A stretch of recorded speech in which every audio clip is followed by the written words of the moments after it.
Comment savoir quand s'arrêter pour son squelette d'entité?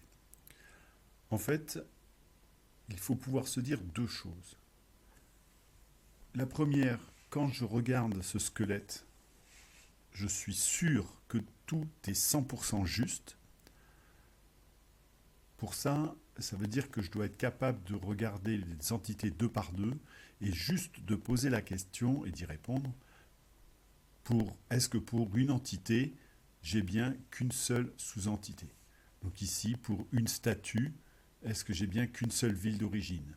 Pour une statue, est-ce qu'elle est bien que dans un seul musée? Est-ce qu'une statue a bien été trouvée dans un seul bâtiment? Est-ce qu'un musée n'est bien que dans une seule ville? Est-ce qu'un bâtiment n'est bien que dans un seul site? Est-ce un site est que dans une seule ville? Est-ce qu'un ouvrage n'a bien qu'un seul éditeur? Donc tout ce qui est là est 100% juste. La deuxième question, c'est est-ce que tout ce dont j'ai ici sur mon squelette d'entité, est-ce que ça correspond à tout ce qu'il y avait dans ma modélisation? Pour ça, je reprends en fait les documents et les textes, les interviews qui m'ont amené à faire cette modélisation.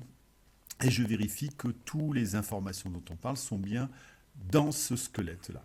Dans ce squelette, ça veut dire que les attributs, quand on me parle de description de statut, de sculpteur, de date de statut, tout ça c'est dans les attributs de la statue, donc c'est bien dans le trait qu'il y a ici. Quand on parle de la description d'un site, c'est bien ici. C'est ce qui m'avait amené d'ailleurs à rajouter un attribut isolé, numéro de page. Donc une fois que je suis au clair avec ces deux questions, je peux considérer que j'ai fini cette première partie du squelette d'entité. Il faut maintenant que je trouve les dépendances complémentaires qui vont permettre d'avoir un squelette d'entité complètement connecté. Ici, on s'aperçoit que j'ai 4 patates: statut, ouvrage, auteur, numéro de page, indépendantes. Il faut absolument que je trouve quelque chose, des contraintes, pour raccrocher ces choses. Je vais commencer par chercher des contraintes du type dépendance fonctionnelle, donc d'unicité.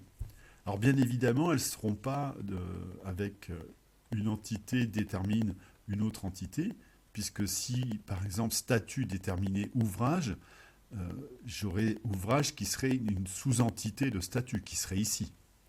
Donc ça sera certainement plutôt des dépendances du style deux entités déterminent la troisième.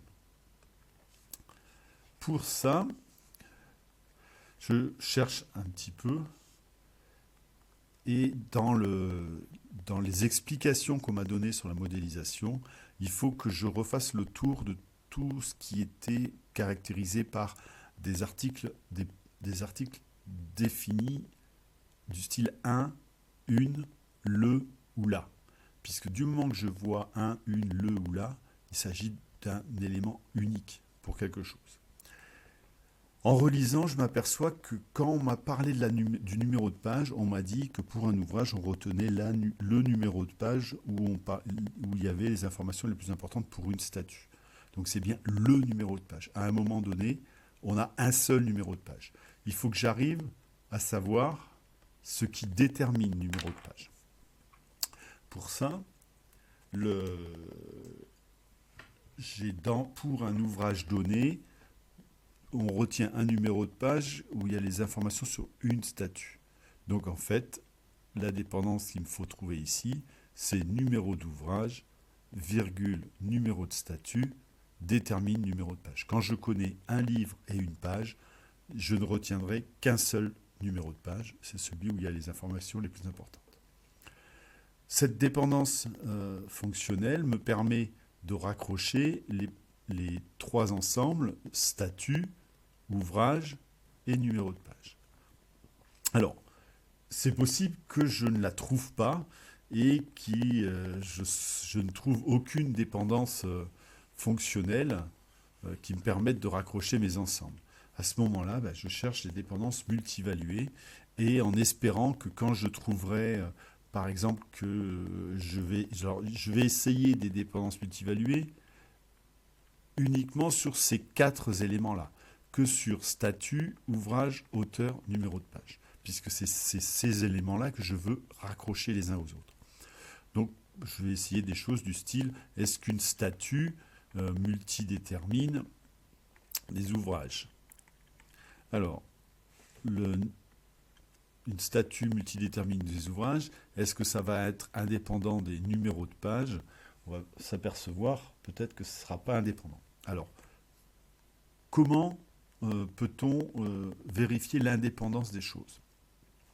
Il y a 2 méthodes. La méthode des triplés, donc qui est celle du cours, qui nous dit que pour qu'une dépendance multivaluée soit vraie, si on a les triplés S1, donc statut 1, ouvrage 1, page 1, et S, la même statut, ouvrage 2, page 2 qui sont vrais, alors je devrais toujours avoir, de vrai aussi, la même chose, sauf que j'inverse les 2 Z.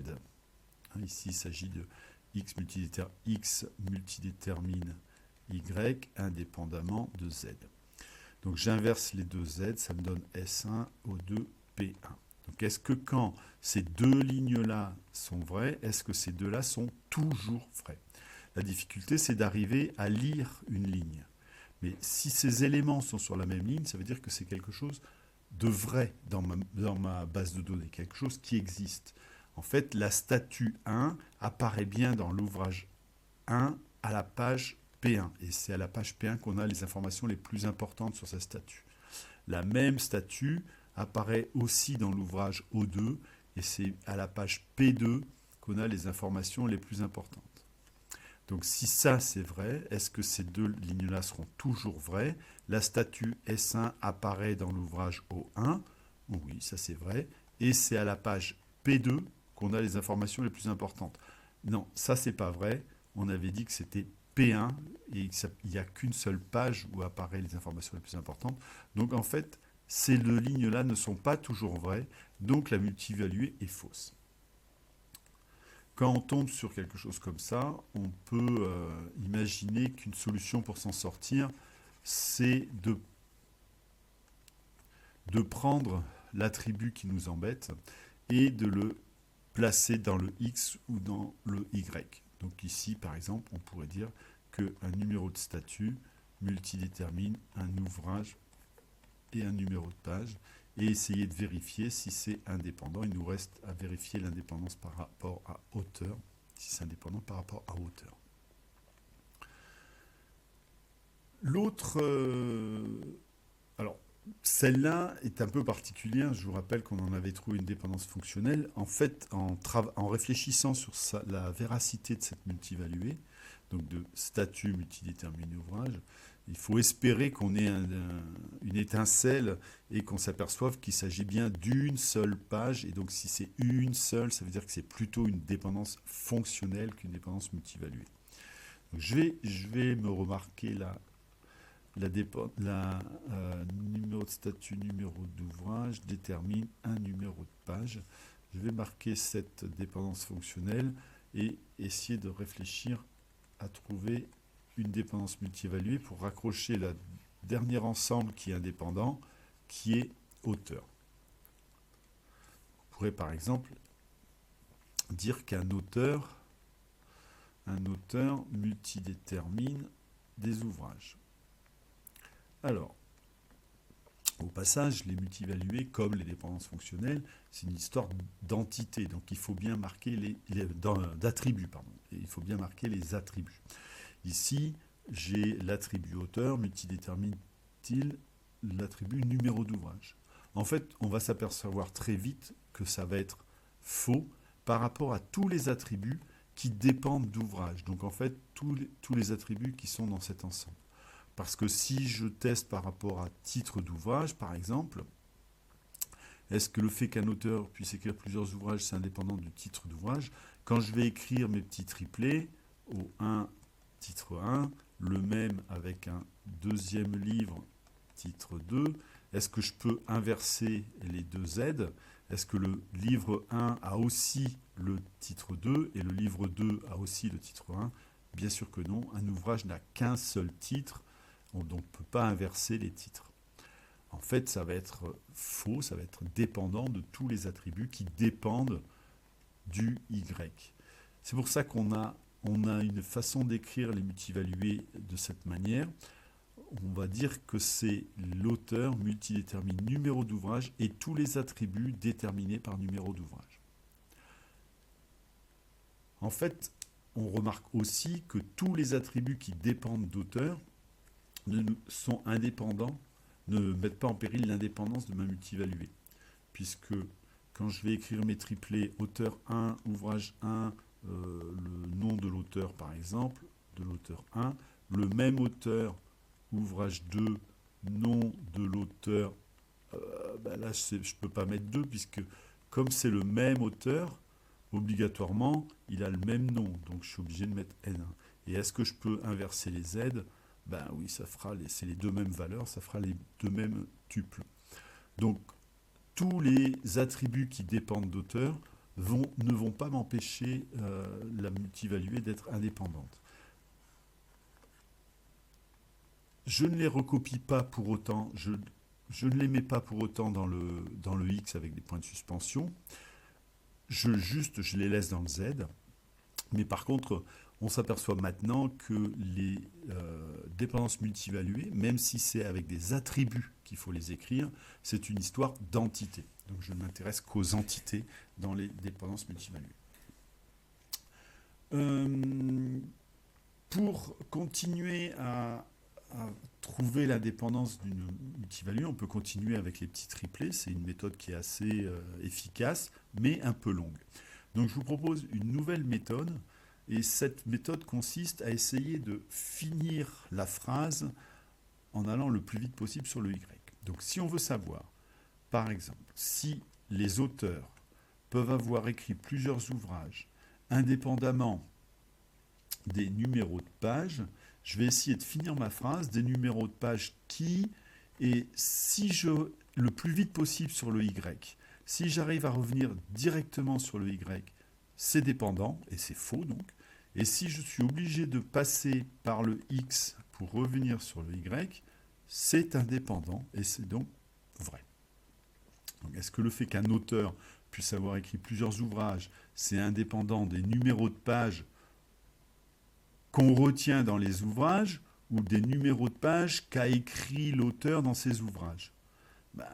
D'après notre modélisation, c'est évident que c'est plutôt des numéros de pages qu'on retient dans les ouvrages. En fait, on ne sait pas quelle partie a écrit l'auteur, donc on ne sait pas quel numéro de page il a écrit. Donc c'est bien indépendant de numéro de page. Non, c'est bien dépendant, de numéro de page, puisque je reviens directement sur le Y. Elle est fausse. Alors un réflexe qu'il faut avoir, et ça marche aussi pour les dépendances fonctionnelles, c'est quand une dépendance multivaluée qui vous arrangerait bien est fausse, dans un sens, essayez-la dans l'autre sens. En fait, est-ce que numéro d'ouvrage multidétermine auteur, point de suspension? Pour vérifier si c'est vrai, donc j'ai numéro d'ouvrage ici, auteur ici, il va falloir que je vérifie par rapport à statut et par rapport à numéro de page. Donc est-ce que c'est vrai par rapport à statut?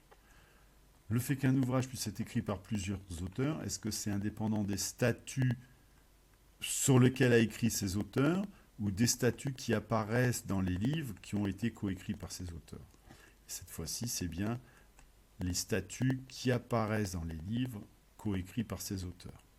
Donc c'est indépendant de statut. Il me reste à tester quand même, attention, avec numéro de page. Il faut que je teste par rapport à tous les autres attributs au travers leurs entités. Donc par rapport à numéro de page, le fait qu'un ouvrage puisse être coécrit par plusieurs auteurs, est-ce que c'est indépendant des numéros de page écrits par ces auteurs ou des numéros de page qu'on retient dans ces ouvrages parce qu'ils contiennent les caractéristiques les plus importantes d'une statue? En fait, c'est encore une fois, je suis obligé de passer par le X.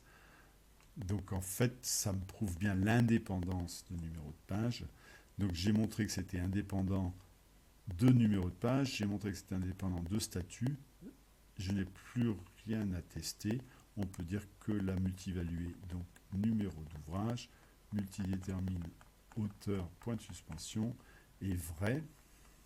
Et elle me permet de raccrocher mon dernier ensemble qui n'était pas encore lié. J'ai donc maintenant un squelette d'entité qui est complètement connecté. Je n'ai pas besoin de chercher d'autres dépendances multivaluées. Grâce à ma dépendance fonctionnelle du départ et cette multivaluée, j'ai maintenant mon squelette d'entité complet.